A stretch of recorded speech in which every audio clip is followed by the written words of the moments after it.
में सभी बच्चों का स्वागत है। बच्चों, आज 11th पायो में आपको पढ़ाते हैं रक्त वाहिनियां।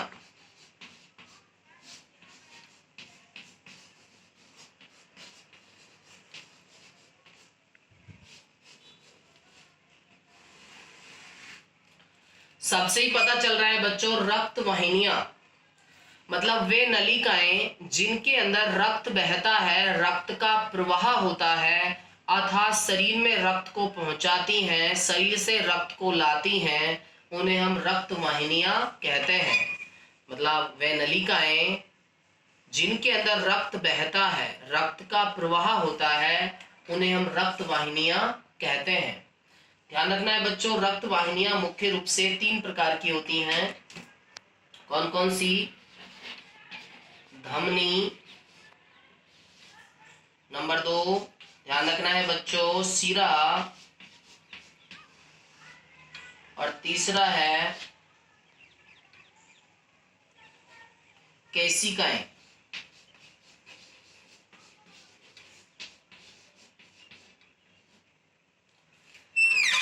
तो रक्त वाहिनियां कितने प्रकार की होती हैं बच्चों? 3 प्रकार की, धमनी, सिरा और केशिकाएं। सबसे पहला हम पढ़ रहे हैं धमनी। ध्यान रखना है, धमनी की कुछ विशेषताएं याद रखनी है। पहली बात तो क्या है, सभी धमनियों के अंदर शुद्ध रुधिर बहता है। शुद्ध रुधिर का मतलब क्या है? जिसमें ऑक्सीजन घुली रहती है, अर्थात सभी धमनियों के अंदर ऑक्सीजनित रक्त बहता है। लेकिन एक धमनी ऐसी है जिसमें अशुद्ध रक्त बहता है, जिसमें CO2 कार्बन डाइऑक्साइड घुली रहती है। उसका नाम याद रखना है आपको बच्चों, क्या है? फुफ्फुस धमनी। क्या है? फुफ्फुस धमनी। अगली विशेषता ध्यान रखनी है बच्चों, सभी धमनियां जो होती हैं हृदय से शुद्ध रुधिर को शरीर के प्रत्येक भाग तक पहुंचाती हैं। लेकिन एक धमनी ऐसी है जो अशुद्ध रक्त को हृदय से फेफड़ों में पहुंचाती है, जिसका नाम है फुफ्फुस धमनी।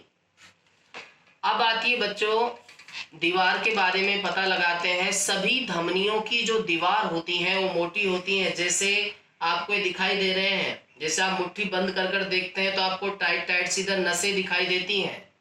ये सभी धमनियां हैं। धमनियों की जो दीवारें होती हैं वो मोटी होती हैं। ऐसा क्यों?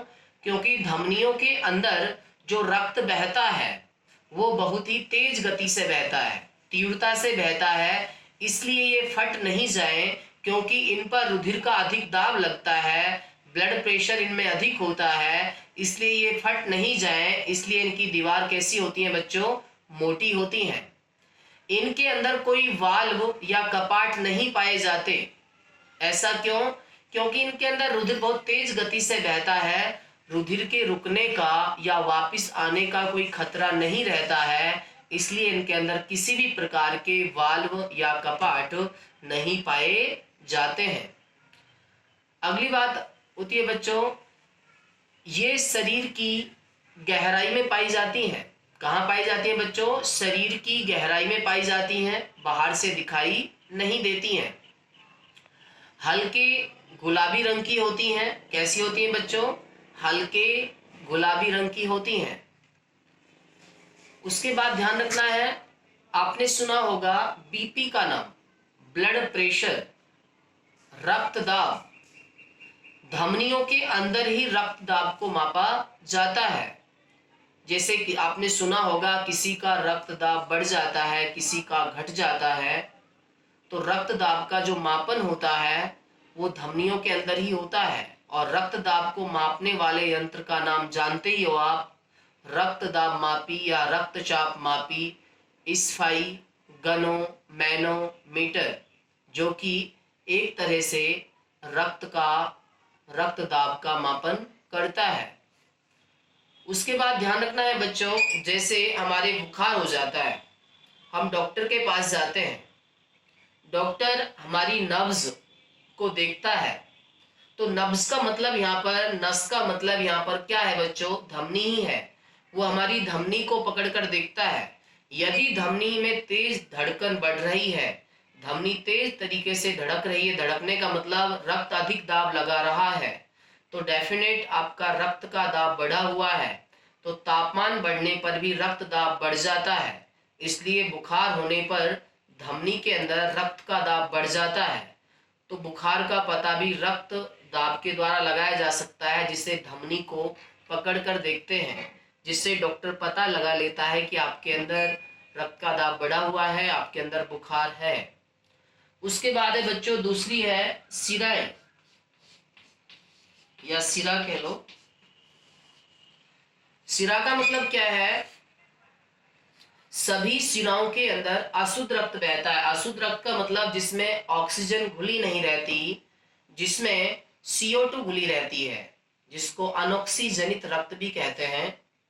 सभी सिराओं के अंदर अशुद्ध रक्त बहता है, लेकिन एक फुफ्फुस सिरा है, उसके अंदर शुद्ध रक्त बहता है।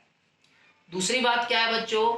सभी सिराएं अशुद्ध रक्त को शरीर के प्रत्येक भाग से हृदय में पहुंचाती हैं, परंतु एक सिरा ऐसी है जो शुद्ध रक्त को फेफड़ों से हृदय में पहुंचाती है, उसका नाम आप जानते ही हो, फुफ्फुस सिरा। अगली बात क्या है? इनकी दीवार पतली होती है। इनके अंदर रक्त का जो प्रवाह होता है, रक्त जो बहता है, वो धीमी गति से बहता है, इसलिए रक्त ज्यादा दाब नहीं डालता है। इनके अंदर रक्त धीमी गति से बहता है, इसलिए रक्त को वापस जाने से रोकने के लिए इनके अंदर वाल्व या कपाट पाए जाते हैं। अगली बात क्या है बच्चों? ये शरीर की सतह पर पाई जाती हैं। आप अपने शरीर में देख सकते हो, नीले रंग की कुछ सिराएं दिखाई देती हैं। नीला रंग सिराओं का नहीं है, बल्कि उनके अंदर, रक्त के अंदर CO2 गैस घुली हुई है। CO2 गैस घुलने से रक्त का रंग थोड़ा सा बदल जाता है, और जब वो हमें सिराओं के अंदर दिखाई देता है तो सिराओं का रंग हमें थोड़ा सा नीला दिखाई देता है। अगली बात क्या है बच्चों? इनके अंदर रक्त का जो प्रेशर होता है, रक्त का जो दाब होता है, बहुत ही कम लगता है। तीसरी बात है बच्चों, याद रखना है आपको, केशिकाएं। कौन सी नलिका है बच्चों? केशिकाएं। बताया जाता है कि जब धमनी और सिराएं ऊतकों या अंगों में प्रवेश कर जाती हैं, तो वे और छोटी छोटी शाखाओं में बढ़ जाती हैं, जिनको हम धमनिकाएं या सिरिकाएं कहते हैं, और सामूहिक रूप से उन्हें केशिकाओं के नाम से जाना जाता है। यह उन अंगों में या उन क्षेत्रों में रक्त को पहुंचाती हैं जहां पर धमनियों के माध्यम से रक्त को पहुंचाया नहीं जा सकता, क्योंकि बिल्कुल महीन बारीक होती हैं, जिन्हें हम केशिकाओं के नाम से जानते हैं। अब आता है बच्चों रक्त परिसंचरण तंत्र। इसके बारे में आप जानते ही हो, रक्त परिसंचरण जो तंत्र होता है वो 2 प्रकार का होता है। कितने प्रकार का बच्चों? 2 प्रकार का। एक तो होता है, बायोलॉजी में शब्द बार बार आएंगे, एक तो होता है खुले प्रकार का।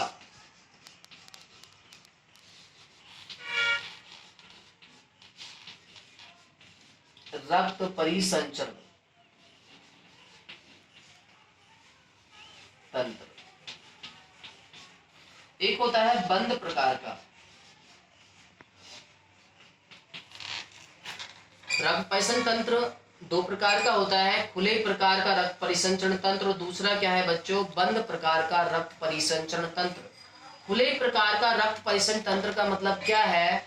जब रक्त का प्रवाह नलिकाओं में खुले प्रकार से होता है, अर्थात जिसमें धमनी और सिराएं भाग नहीं लेती हैं, पूरे शरीर में रक्त का प्रवाह खुले प्रकार से होता है, तो उसे खुले प्रकार का रक्त परिसंचरण तंत्र कहते हैं।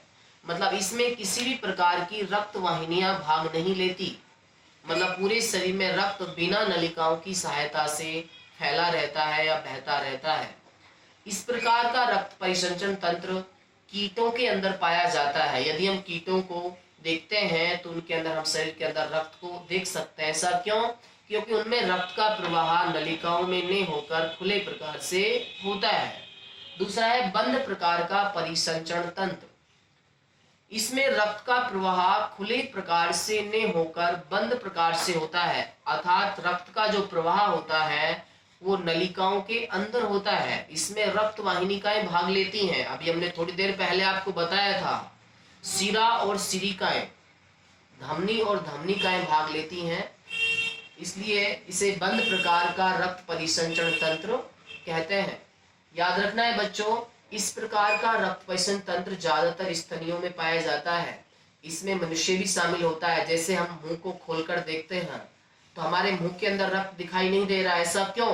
क्योंकि रक्त का जो प्रवाह है वो नलिकाओं के अंदर, धमनी और शिराओं के अंदर बंद प्रकार से हो रहा है, इसलिए इसे बंद प्रकार का रक्त परिसंचरण तंत्र कहते हैं। अब परिसंचरण तंत्र में हमने मुख्य रूप से परिसंचरण तंत्र में कौन कौन सी अंग या कौन कौन सी क्रियाएं भाग लेती हैं, तो ध्यान रखना है। हमने बताया था रक्त, रक्त वाहिनिकाएं और हृदय। रक्त और रक्त वाहिनिकाओं के बारे में हम पढ़ चुके हैं। कल हम आपको हृदय के बारे में बताएंगे। आज इतना ही काफी है। धन्यवाद।